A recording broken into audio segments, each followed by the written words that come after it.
Vitamin K2 supplements come in two forms, MK4 and MK7, and this is sometimes a bit confusing. Now, MK7 is the more potent form. There's also much more bioavailability. That means it's easier to absorb it and distribute it in the body. MK7 has a much longer half-life, so it's much longer in the body as well. It's up to 3 days, whereas MK4 has a half-life of only about 4 hours. So if you take that supplement, you need to take it much more frequently.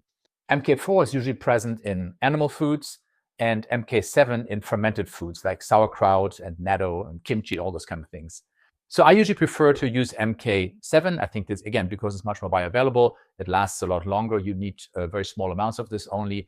And it's also something that is not really available in your body naturally. Now, MK4, your body can actually convert other forms of vitamin K to MK4. So you always have some of that. And again, it's also present in animal foods. Now, most of us will not eat probably a lot of fermented foods, unless you're really into that stuff.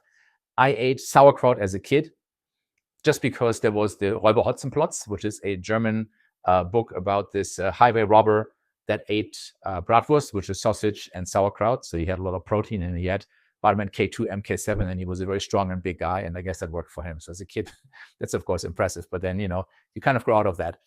So unless you eat a lot of sauerkraut and kimchi and all those things, I think it's good to supplement, especially if you take vitamin D3, then it's very important to take the adequate amount of vitamin K2 with that.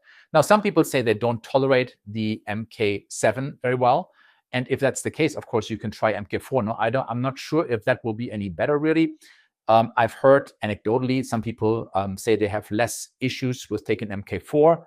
Again, if that works better, I think that's fine. MK7 is a bit more essential, in my opinion, because we can't really naturally convert it in the body. And again, it's really only in fermented foods in any significant amount.